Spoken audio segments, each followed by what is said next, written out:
Hi mga makeup katas! So for today, we are doing a dark makeup kasi 'di ba sa mga previous na makeup tutorials or reviews ko, ang lagi ko lang ginagawa is either colorful, neutral, or gold. So for today, I will try to do a dark goth makeup.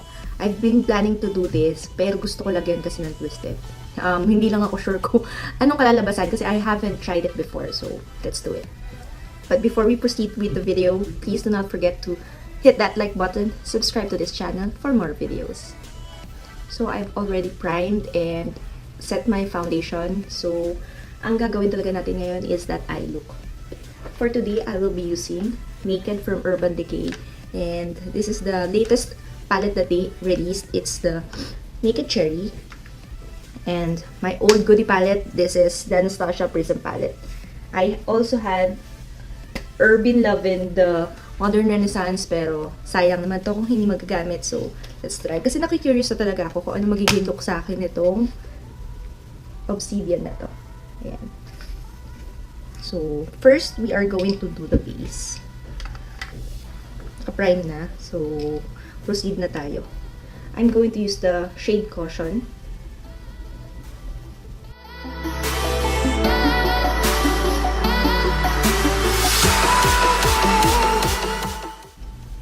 We are going to darken. I'm going to use this shade Privacy. Parang dark chocolate brown yung shade dito in person.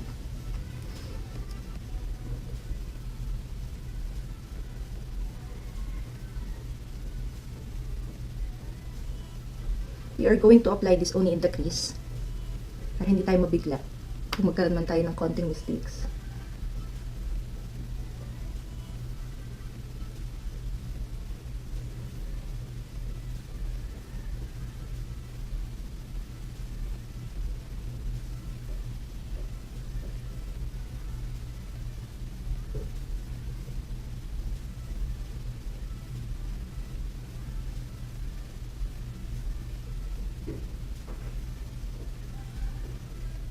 Next, we are going to use Drunk Dial.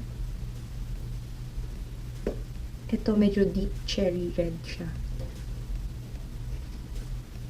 Para magkaroon na siya ng konting hint of color. Outer corners lang.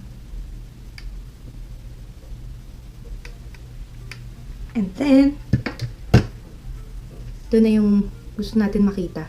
Yung black na color.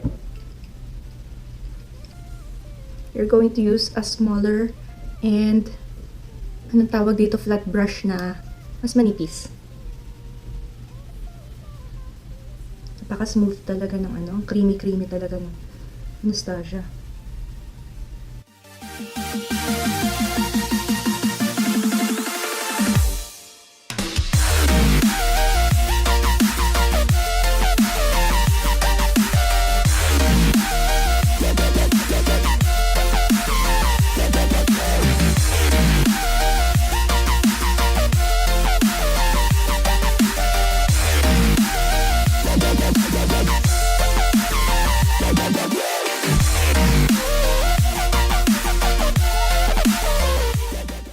At dahil sobrang extra ko, hindi ko mapigilan ng sarili ko. Gusto kong maglagay ng makintab. I know yung mga goth, hindi talaga sila mahilig sa makintab. Pero dahil ako to, maglalagay tayo. Konting-konti lang.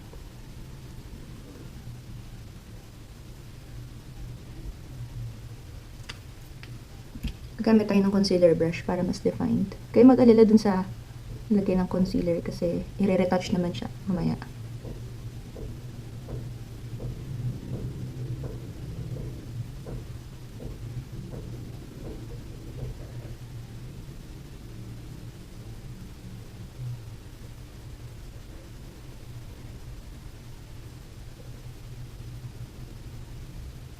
Next shade, we are going to dip in with Drunk Dial again.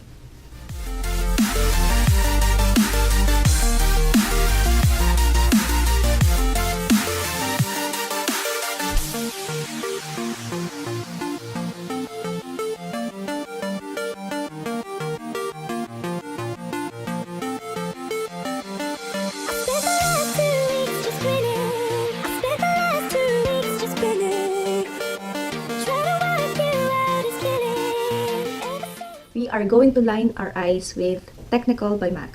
This is in shade Photogravure. It is from the Shiny Pretty Things na goodie bag.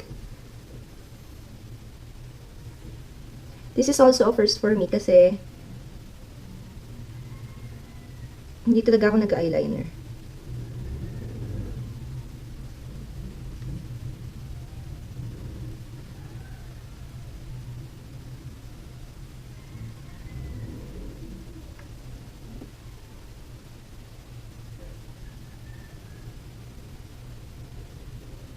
Going back in with privacy.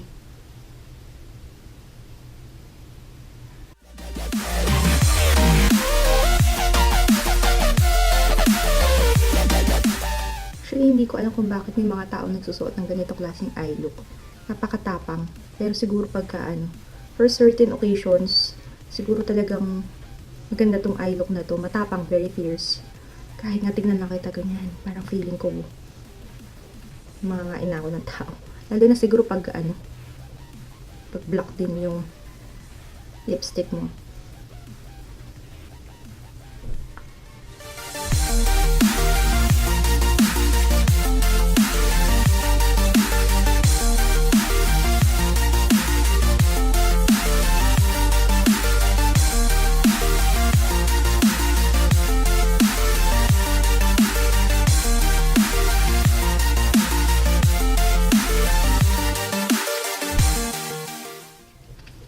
Gusto ko sana maglagay ng ibang color sa lips ko, pero we'll save that for other videos.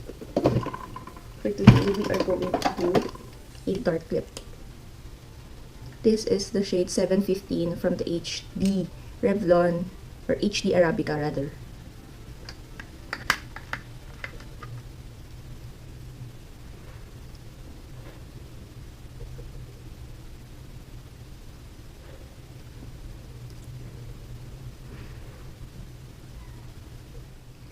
Now, a few tips lang na ginawa ko is naglagay pa ako ng liquid liner sa ibabaw lang ng eyelash, yung false eyelash ko.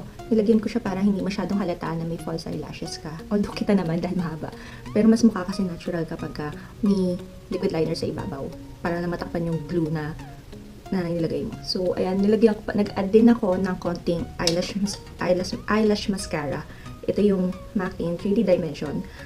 Nilagay ko sa ilalim para mas kumapal pa yung eyelashes ko. So, ayun lang naman. That's it for my look. Pasensya na kayo, medyo maingay sa paligid kasi hindi ko alam kung babagyo ngayon. May mga manok na nagwawala sa labas.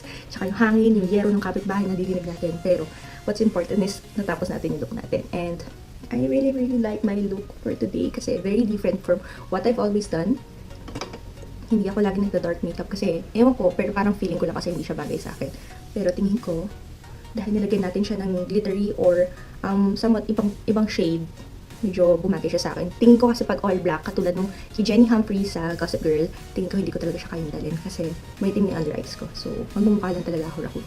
And, ginusto ko na maglagay ng dark chocolate brown sa lips ko as lipstick kasi tingin ko makakompliment niya yung look. Hindi niya agawin masyado yung attention sa eyes.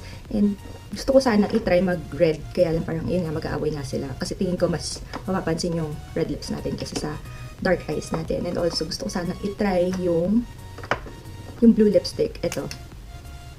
Kaya na next time na siguro. Kasi nag-red ako sa aking eyes eh. Pero kung hindi ako nag-red or blue yung nilagay ko dito sa glitter shade natin sa mata, siguro nag-blue din ako ng lipstick. Pero next time. So, I'll see you on my next vlog. Thank you for watching. Please do not forget to like this video and subscribe to this channel. I'll see you next time. Bye!